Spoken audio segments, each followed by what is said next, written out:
This is it, huh? This is it. And I've had that since about 1982. I worked at a stereo shop in New Haven, Connecticut, and that came in for a trade. I had it working upstairs in the house here for more than 20 years. 15 years ago, it stopped working, and I just put it out here in the basement.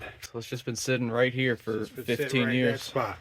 Jeez. Yeah, I'll take a look at it for Yeah, you. good. There's nothing like the old tube sound. Oh, It's yeah. got a lot of warmth and depth. Is this thing heavy? Yeah, it's a little bit. It's got some heft to it. Those things had big transformers in them. Oh, yes. There's 3 of them. Let's get this to you, Jag. I'm glad I opened the trunk.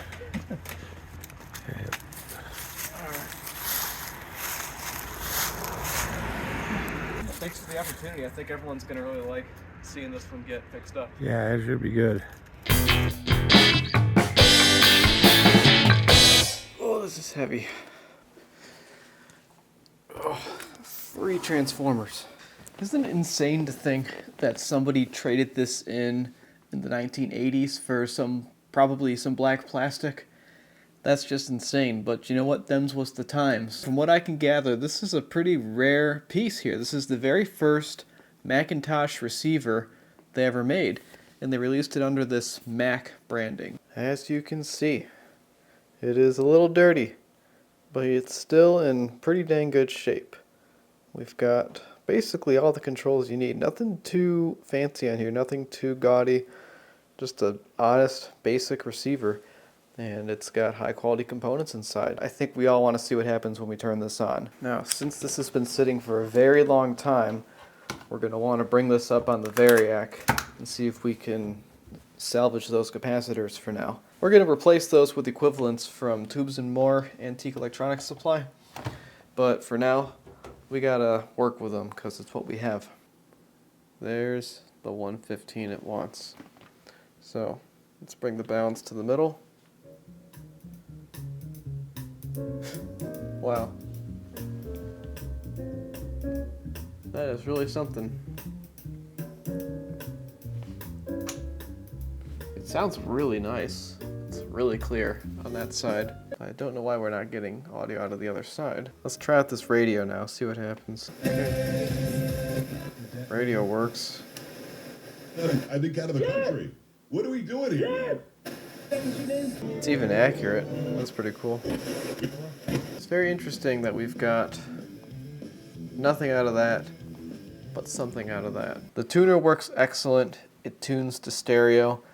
I'm not going to be touching the tuner at all, I don't think, unless there's a capacitor underneath that needs to be changed. I did try swapping preamp tubes and output tubes to see if that would alleviate the issue on the right channel. No dice. So it's probably something internal to the circuitry here. So next, I think it's time to pull the bottom cover and take a look underneath and see if we can figure out why we're getting bad performance out of the right channel. Well, maybe you heard the noise. We have a kitty enjoying her latest toy. Every cat loves a good cardboard box. Every cat loves a good piece of wire as well. This comes off with some Phillips head screws. So taking a look under here, there's quite a bit going on.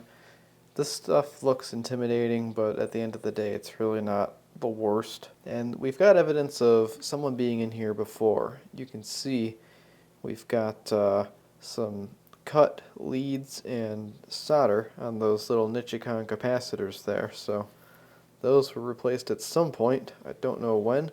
Probably prior to my neighbor's ownership. Can you be quiet, please? You're making so much noise. Why are you like this? So I've been looking at this thing trying to figure out where's the rest of the preamp? And then it hit me. I should probably remove this cover. And sure enough, there's the rest of the preamp. I think that's one board for each channel. So I've been getting pretty deep into this thing. I finally decided to print the schematic, and I had to kind of fold it and tape it funny because this is in 2 pages in the PDF, and well, it's a lot easier to look at it this way. And I actually really like how it's laid out now that I see it's like this. This is a hybrid system. You've got transistors in here. I think that's phono preamp. You've got a gain stage right here with transistors, and you've got a tube gain stage, and then your power stage with your output transformers going to your speakers. Really nice how it just kind of flows like that. And then up here is the tuner. I'm sure it flows in a similar way. So it's kind of interesting how they've got this wired, and it's kind of convenient because it can help you figure out what's going on based on certain behaviors. So very first thing you go through is the balance pot, and I thought that was really interesting. Then after that you go through your first transistor, then you've got your bass and treble knobs right here for each channel. And then after the second two transistors in each channel, you have the loudness switch and the volume knob. And then after the volume is the low and high filter switches, and that checks out.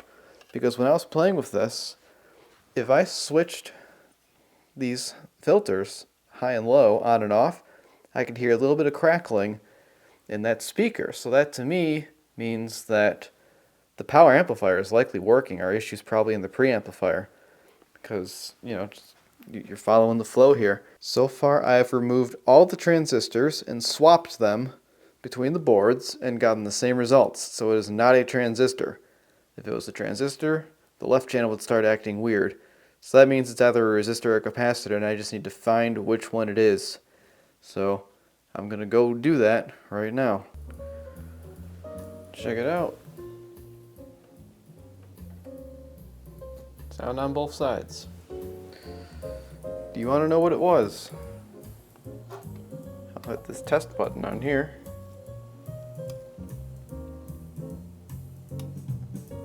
That's what it was. I was considering just shotgun replacing those, but I wanted to do it right. I wanted to be a good boy and learn, and I did.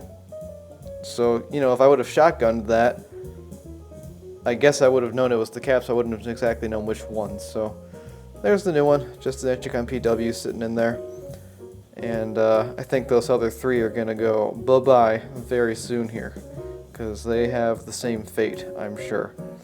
But there it is. It's repaired. I think the tuner still works. Yeah, tuner's working. The only thing that doesn't work is the stereo light, so I'll have to fix that. But there it is. It's fixed. And now it's time to restore it. We have a special guest this evening. He has been in my chair all day. What if we give him belly rubs? Does he want belly rubs? Yes and no.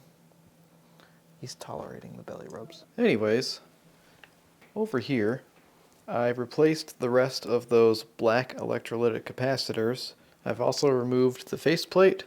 That's going to get cleaned. It's right over here. And next, I'm going to be replacing the small electrolytic capacitors on the bottom of the receiver. If we flip on the side here, we can see that there is one in the tuner section buried in there. And then we have three more on the power supply over here. It looks like at least one of these has been replaced once, at least that 100 has. But that yellow guy, that's definitely original. I don't know about that silver one, but I'm going to replace it as well. After those are replaced, we're going to be replacing the large multi-section capacitors right here. Folks, it's time to unbox a very special package that I've received from AntiqueElectronicSupply.com, also known as TubesAndMore.com.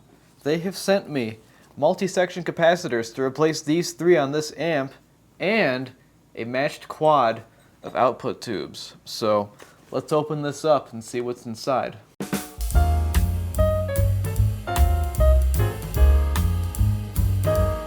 Got excellent packaging so far. I think I opened it upside down. Maybe not. First thing, our matched quad of 7591S tubes.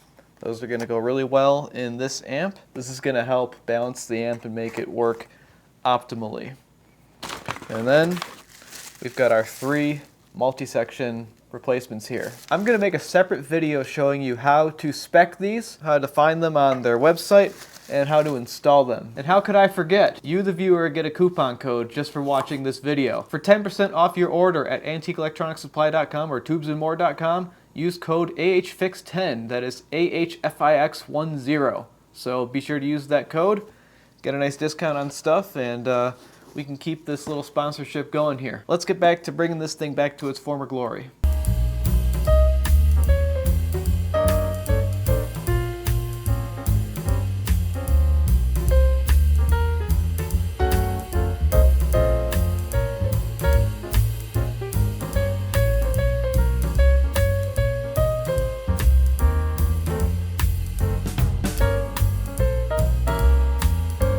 Here's the 4 under here.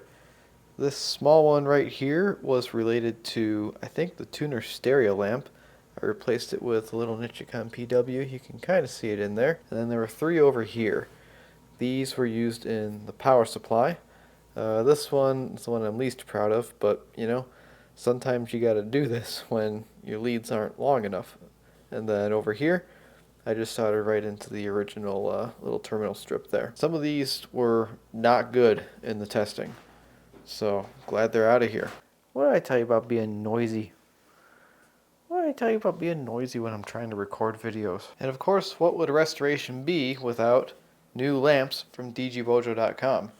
I've got the proper incandescent replacement lamps for this receiver. We have 5 8166 lamps like this, and then the stereo indicator is an 8150 like this. These are really easy to replace. All you do is you just kind of grab them like this and twist them out like so. You've got 4 of them for the display. 1, 2, 3, and there's a 4th down there.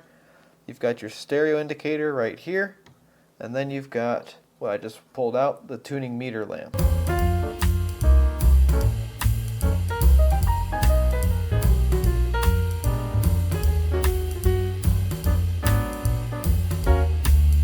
Yeah, that was literally a 5-minute job. I've got 4 minutes 23 seconds on the camera right now for record time. I'm testing this on the dim bulb just in case of shorts, so let's see what happens. I need to turn the receiver on first, don't I? Yep, that helps. No shorts.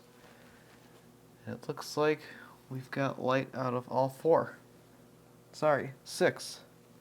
Excellent.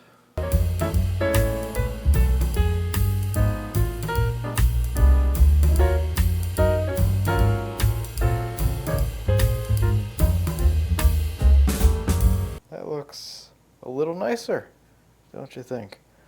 This is not a perfect, pristine example of a Mac 1500, but man, is this better looking now with a nice cleaning. That's just dish soap and water. Nothing special here. So we just got done installing those new multi-section capacitor cans. Watch the other video on that if you haven't seen it already. And now it's time to install the new output tubes. This came here courtesy of Antique Electronics Supply, tubesandmore.com, so check it out.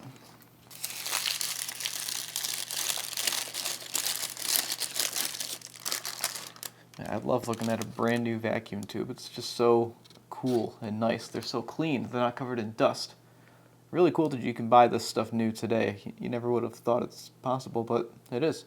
So let's get these all unwrapped. We'll put them back here and we'll do some adjustments on the power amplifier to make sure it's running as smoothly as possible.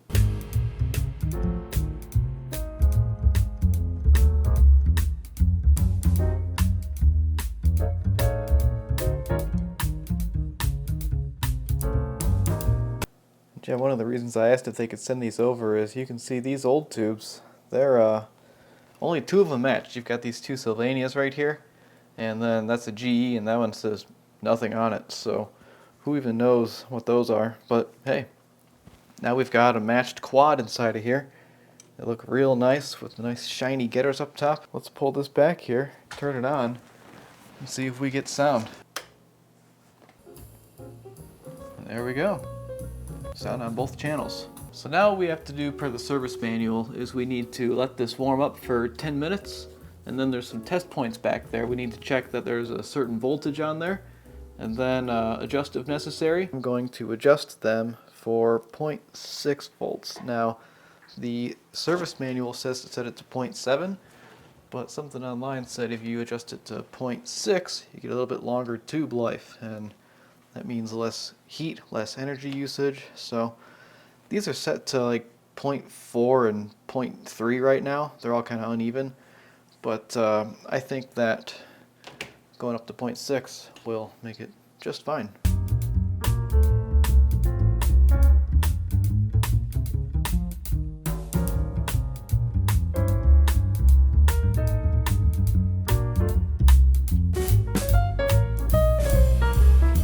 The next thing we have to do is hook up the scope and see just how much power this thing is making. It's supposed to be 30 watts per channel, but let's find out.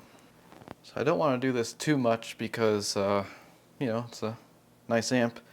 I want to be polite to it, so let's bring this volume up. We've got this thing hooked up to the receiver, and our voltmeter is going across one of the channels, and it's the one that this is reading. So let's see.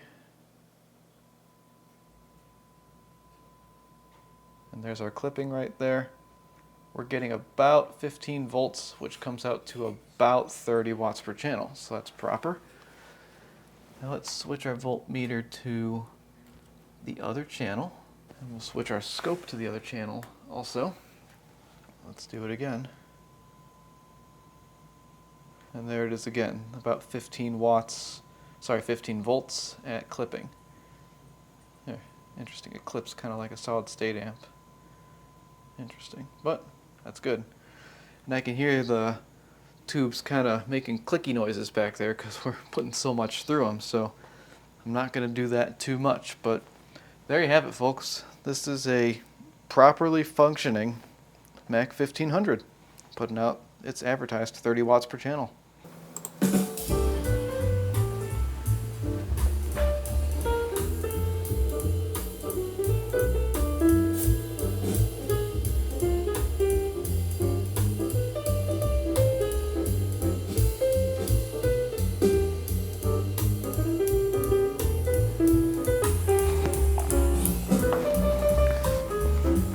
What an incredible sound.